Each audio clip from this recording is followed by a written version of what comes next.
दोस्तों, India Pakistan conflict के बाद अब सवाल यह है कि क्या चाइना अमेरिका के बीच वॉर पॉसिबल है। जाहिर तौर पर यह लड़ाई इंडिया और पाकिस्तान के बीच थी, मगर असल में यह एक छुपी हुई चेस गेम थी। चाइना और अमेरिका की ताकतों का टकराव।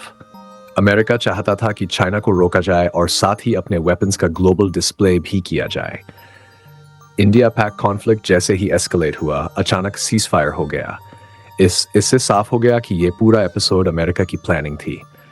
अमेरिकन वाइस प्रेसिडेंट के साउथ एशिया दौरे के बाद ही इंडिया ने पाकिस्तान पर मिलिट्री एक्शन शुरू किया। अमेरिका ने इंडिया को वेपन्स दिए, साथ ही चाइना के खिलाफ मिलिट्री कोऑपरेशन तेज किया। कॉन्फ्लिक्ट से कुछ दिन पहले इंडिया ने अमेरिका से 30 F-35 फाइटर जेट्स का डील किया, मगर जब पाकिस्तान ने चाइना से J-35 एयरक्राफ्ट की खरीद की बात की तो अमेरिका चिंता में आ गया। अमेरिका ने F-35 की डिलीवरी में डिले किया और इजराइल को इंस्ट्रक्शंस दिए कि वो इंडिया को सीक्रेट इंटेलिजेंस और ड्रोन्स प्रोवाइड करे, मगर अमेरिका को ये अंदाजा नहीं था कि चाइनीज वंस इतने इफेक्टिव निकलेंगे।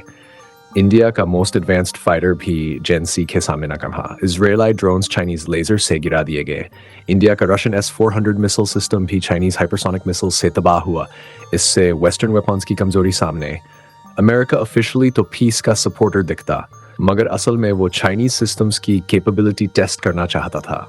सोचिए, अगर इंडिया चाइनीज वेपन्स को न्यूट्रलाइज कर देता तो अमेरिका इंडिया को इनकरेज करता कि वो पाकिस्तान पर फुल स्केल हमला करे, जिससे चाइना सीधे वॉर में खिंच आता।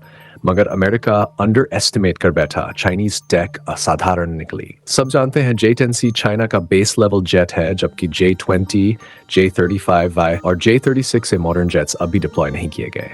अमेरिका को डर है कि अगर F-35 इंडिया को दे दिए गए और वो चाइनीज सिस्टम्स के सामने हार गए तो ग्लोबल आर्म्स मार्केट में उसका नुकसान होगा। इसलिए अब वो एक्सक्यूजेस बना रहा है और इंडिया को सीज फायर के लिए पुश कर रहा है। साउथ एशिया में अमेरिका बैलेंस बिगाड़ना चाहता था, लेकिन गलती से उसने चाइनीज वेपन्स की फ्री पब्लिसिटी कर दी। अब कई कंट्रीज चाइनीज डिफेंस टेक खरीदने की सोच सकते हैं। इंडिया इंपोर्टेड वेपन्स पर ओवर कॉन्फिडेंस दिखा रहा था। उसे लगा इंपोर्टेड आर्सेनल से पाकिस्तान को ईजिली हरा देगा, मगर वो ग्रेट पावर पॉलिटिक्स में मजाक बन गया। इस कॉन्फ्लिक्ट ने एक पेनफुल ट्रूथ भी सामने रखा। इंडिया के इंपोर्टेड वेपन्स बैटलफील्ड में इफेक्टिव नहीं है। विक्ट्री सिर्फ तब मुमकिन है जब एक देश के पास integrated self sufficient combat system हो।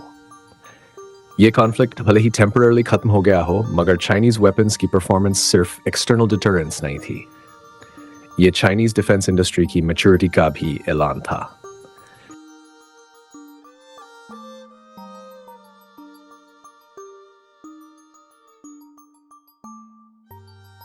रियल वॉर में वेस्टर्न मिलिट्री सुपीरियरिटी शैटर्ड हो गई। अमेरिका की सारी स्ट्रेटेजिक कैलकुलेशंस फेल हो गई। अब जो भी चाइना के साथ वॉर का सोचता है, उसे अपनी कैलकुलेशंस फिर से करनी होंगी। दोस्तों, चाइना ने सालों तक अपनी ताकत छुपाकर western countries Chinese weapon systems की ट्रू कैपेबिलिटी नहीं जानते थे। इंडिया पाक कॉन्फ्लिक्ट एक टर्निंग पॉइंट बन गया। अगर पाकिस्तान हार जाता तो अमेरिका कंक्लूड कर लेता कि ईस्टर्न पावर्स अभी इमेच्योर हैं और चाइना पर दबाव बढ़ा देता। मगर रियलिटी ये रही कि पाकिस्तान ने एक तेज फोकस्ड वॉर में जीत हासिल की। चाइनीज सिस्टम्स ने बैटलफील्ड में डोमिनेंस साबित कर दी। अब वेस्ट को चाइना से सिर्फ मिलिट्री नहीं, बल्कि टैरिफ और इकोनॉमिक फ्रंट पर भी सीरियसली बात करनी पड़ेगी।